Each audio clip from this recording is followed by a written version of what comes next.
everybody, what's going on, So as you guys can see on the screen, they have announced Glory and NAVORI. First of all, bars. Oh, Runeterra bars, snap, snap, snap, I don't know what that means. But I wanted to do a quick little video. Doesn't mean you won't get a gameplay video, but I wanted to do a video just kind of discussing this and what hopes that I have for Samira and Set, because the guy in the middle, I don't know who the hell that is. If that's a current League of Legends character with a skin, I would have thought it was Sion, but Sion's already in the game. So I think that might be an original character, or like, I don't know, he's giving me Zon vibes. But let's just go over these two characters, and I kind of wanted to look at their League of Legends counterparts and let's talk about what they might be in Runeterra. So shout outs to Skin Spotlights. They always have, if you guys have ever wanted to nab or grab a skin spotlight or a skin thing, like he always gets it. He actually usually posts it from actually from the server. So always pretty good. Let me biggie size this for you guys. I just wanted to showcase how she works. Now I can explain it because I'm just gonna go to her abilities, because he actually has it all, emotes, the recalls and stuff like that, her jokes. But basically the thing about Samira is that she has a gun and she has a sword, right? And based on that, it depends on how close you are, and it changes her moves. As you can see, she can shoot the gun. That's actually a skill shot. And then if she's close, it actually turns into a sword slash, which is pretty cool. That's another ability that allows her to block incoming projectiles that she has. And then, where is it? She has a dash. She can, see, there it goes. Boom, blocked it. There goes the dash. So she can dash to you, and then if she presses a button with it, hopefully she shows that, boom, it leaves a damage trail behind her. And then depending on her style, which is that, you see how it's all fuzzy, she gets her ultimate right there. So that's basically how Samira works. She gets movement speed the more style she has. Can I actually show her with the basics? Is there a passive? That'd be good if they showed her passive. Most she played, yeah, because most people want to see the wait, it doesn't have the create animation, recipes, chromas. Interesting. I thought it would at least, maybe the way he shoots, he turns that off accidentally. So she's actually like a Devil May Cry kind of character. Like, she starts off as, you know, low ranked, and she gets a B, a D, B, C, whatever, and then eventually gets to an S. I know I did that in the wrong order, but she eventually gets to an S, and then once she can do to an S, she can do her ultimate. She can actually spam her ultimate as long as you can constantly get to the S rank, which is pretty interesting.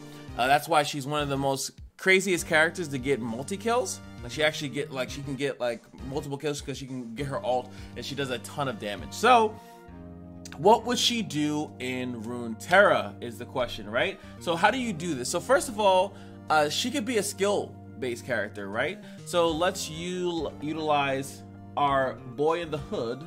And just so you know, I'm eliminating the whole aspect of like new mechanics, because obviously I can't predict, because new mechanics are rough, because you have to make cards that also support that mechanic. So they could give her something called combo or something like that. I'm not going to predict that. But I want to go over to Aatrox, because they actually gave Aatrox the love, right? By giving him his 3 spam, which is something that he actually does in the game. So when you have him, his champion spell turns into a card that you cannot put in the deck, which is the Deathbringer Slash, into the Deathbringer Descent, into the World Ender, which is fantastic, right? If you could get it off, but or because you need a double copy of him, right? It would have been cool if this was just a random card and it didn't need Aatrox to attach to it. But if they were going to do Samira, I think that they're going to have to do something similar, because she has to ramp up. And I think it's going to be one of those ideas that it's going to be close to also like a Philios, right? Like, it has to be this really long-winded way of doing a combo, because that's how the character works. The character works in a combo. A Philios is always switching weapons throughout the entirety. That's why it's very hard to even play 2 of the same weapons for a Philios back to back, which also means, since I think he's going to work like this or something like a Philios, you guys already know where my boner's coming at, right? My boy Jin. I'm assuming it's going to be another skill-based character. Like, I would love to do Jin Aatrox, which I think I tried before, and it wasn't that bad, because some of the Aatrox weapons make some of the Jin characters kind of able to attack, because it gives them decent stats or keywords. But I do think that, you know, this one is going to be Also, yes, it's very likely that she's going to be a Noxus champion, which could shake it up because obviously Jin Annie is already a thing, so Jin Noxus is already a thing, and she's very likely to be in Noxus because the last Noxus character, a new character that we got, I'm pretty sure was Scion, right? So it's about that time, right? It's either Scion or Annie. I can't remember the order of things, but yeah, so we definitely need some Noxus, right? And it's gonna scare the meta because depending on what exactly happens, it might be scary. It really might be super scary, but that's my prediction. I think she's going to be a character that has a bunch of skills.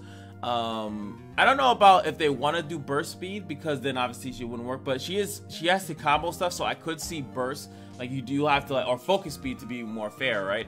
That you have to commit a bunch of stuff before going in, and or also it could be like Riven. Riven is a very combo centric character as well, or maybe they'll even play on each other somehow. Yeah, giggity. But it could be like Riven. Riven has to have other cards that create a spell, but that's just kind of weird because they're doing fragments. She doesn't have fragments. She has all the weapons on her, so it's a little bit different. I do think that she's going to be a skill generating character. Maybe she'll be synergized with Victor. Riven Victor is another character, but you know, another deck. So I'm very curious of what she might work. Maybe she'll go spin a Rooney with Katarina and they'll do double spins. Yeah, you know, I think that mono Noxus doesn't exist yet, so like, you know, you can't really run mono Noxus, but like, you know, you can definitely run, I think you can run mono Freljord, you can definitely run mono Demacia, but I do want them to have it that you don't always need to splash another region, right? So that's gonna be cool. So that's where we're gonna go to our next lovely character, which is going to be Set. I'm gonna use Spirit Blossom because it's really cool that if they really wanted to, they could already put the Spirit Blossom version in the deck. But Spirit Blossom Set.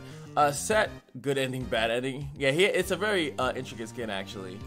So he is a close-up, give me that butt character. So he's definitely gonna be like Udyr statted, like probably Udyr cost Udyr statted unit. I'm almost like 1000% sure.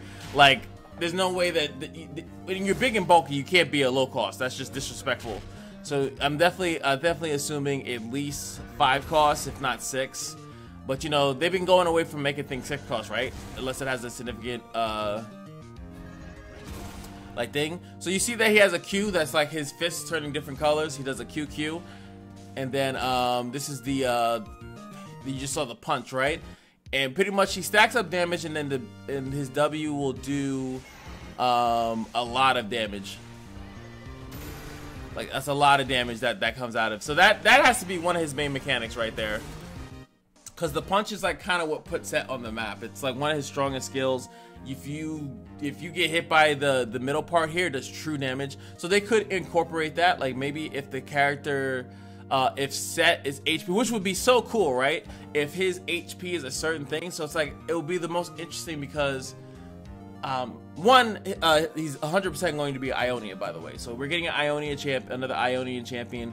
We did just get, I think Yi was the last one, if I'm not mistaken. So this one is going to be, I think, very weird to Ionia, because if he's a character that can take damage, right, and he does stuff based on how much damage he's taking, you want to hurt him, but you don't want to kill him or give him regen, because then he loses his power. Right, so it could be one of those characters that generate, again, a spell or something of that nature every turn, and then based on his thing, he does damage. Which, if obviously, as you see the skill, it's AOE. It would be weird to give. There it is, the E brings them together, and if you grab 2 enemies from both sides, they get stunned, right? So they could give him stun. Ionia already has a decent amount of stun. They could incorporate that. I'm trying to think of the champion spells as I'm doing this as well too. I think the champion spell has to be the W. It's too iconic for him. Or it could be his ult, which is very iconic, which I know that they'll get into in a second. You see, he didn't stun or anything like that. And there it is. That's the ultimate. Oh! The dunk! The dunk is too good. Even they were like, oh my god. Boom. And yes, you come behind them. Usually you're supposed to grab a unit dunk the unit, and then it does damage based on the enemy's max HP. So they want you to grab a tank and ruin your ruin the rest of the enemy team with it, which is smart, because the tank is usually in the front. It usually has the most HP, does the most damage, right? So they could also make that his champion skill, that he pretty much strikes. He has to deal with strikes. There's no way that he doesn't. He's striking or has an attack based something, and that's what I think that's gonna happen. I would even like, oh, check this out, if he's like kind of has synergy with like a Jarvan comp, that like the more like when he attacks, the damage that he is dealt, like he deals it to the Nexus or something like that, or he deals it to the board. So like you want him to take the chunkiest things, and maybe regen is actually good there because you want him to be able to do multiple combats. But every time he takes damage, he does it to the board. He'd have to level up for that. Oh, I didn't even think about like how would they level up, right? I think Samira would level up in a way that maybe a certain amount of cards are played, or she has to do a certain amount of attacks, which would be a little bit hard, and that's the reason why Renekton in them, or it takes a long while to level up. Or same thing with Garen. Like it's really hard to, it's easy to deny strikes, but I do think that that's how Samira will level up. I think she's gonna be like a very similar, like a Victor level up, but in a different region. I think that his level up is going to be something with him taking damage. Once he takes this amount of damage, or once he strikes enough times or attacks a certain amount of times. Attacking is much easier because you don't need to connect with anything. That's why I like Vayne's level up, and I think that since Vayne has been so successful, I do think that they will probably go around that trend by giving Set the same kind of love and respect. So I think he's gonna have the ultimate, and I think it's something to do with his HP manipulation or something. And HP manipulation will be a thing. Maybe he'll have to be sitting around with Soraka. You know, that'd be pretty cool. Soraka, you know, in Ionia, and having some type of heal comp. You guys already know, like when I talked about Melio coming into the game, would that be really cool if there's another healing aspect champion, a character that does it? Set actually does have healing in his kit too. The lower his HP is, the more HP regen he has too, as a passive. So I definitely think that that's going to be cool. Because if you check out Ionia, right, just in its own region, there's not too many cards that are meant to attack, right? You have Shen, who's meant to get busy. You have Lee Sin, who's meant to get busy. So we're looking at another Lee Sin-esque champion. A lot of these other characters, like Zed wants to attack, but like in a situation where he's not going to obviously take damage. You want to put him in he has quick attack, but Shen is meant to get busy. Like I said, Lee Sin's meant to get busy. Kennen is meant to be scaredy cat. Aurelia, scaredy cat. Lulu is actually kind of meant to be in there, but usually you're trying to say, well, you better block that other thing because I made it too big. So that's what I'm looking forward to. Let me know what your guys' predictions of these two characters are. Hopefully you guys like this fun little deep dive. It's a very easy thing for me to do, just to talk about the characters. And also, like I said, who do you guys think this character is? Can I go back to this? I think that's how I do it, right? Who do you guys think this character is? Do you guys think it's an original? I think this is an original Runeterra champion. I think it's from Zaun as well, because I don't think we've gotten a... Oh, shit. I don't think we got a character. Meanwhile, Seraphine literally just came out, right? I don't know. And they also could, which would be so risky, right? Not risky, but it'd be interesting if they made a exclusive Runeterra champion and then made that champion Runeterra. Like, so you really have no idea what's going to go on. And it'll probably be the last reveal as well. I think it actually will be Samira drops first, Set drops, and then this guy drops to kind of like to be the fighter. Also, if Set drops, then it kind of opens the door, which sucks because they're all Ionian. But the other character, I forgot what he's called. He's not NAVORI. They call him something else. Him and Zaya and Rakan. But the problem is that all those characters are all Ionia, so like they can't all drop at the same time. They usually like to balance it out, but it opens the door. Is Extia? Ah, what the hell are they called? They're a certain breed. They're like beast people. So looking forward to hopefully them coming into the game. But it's also nice that they're getting away from Shurima and the Void too. This is gonna go. Hopefully they'll start pushing the narrative in a different part of the lore. So it's at the end of the month, the 29th, so get ready for the slow rollout of reveals over the next 8 days. So yeah, and as you guys know, another thing I want to say in this video is that like, comment, subscribe, because I will be going over every reveal, of course, and it's going to be prime time because a lot of people right now, let's just be honest, we've been waiting for something new for a while, so hopefully it's spicy. Anywho, that's gonna be it for me. I'll see you guys in the next one. Peace.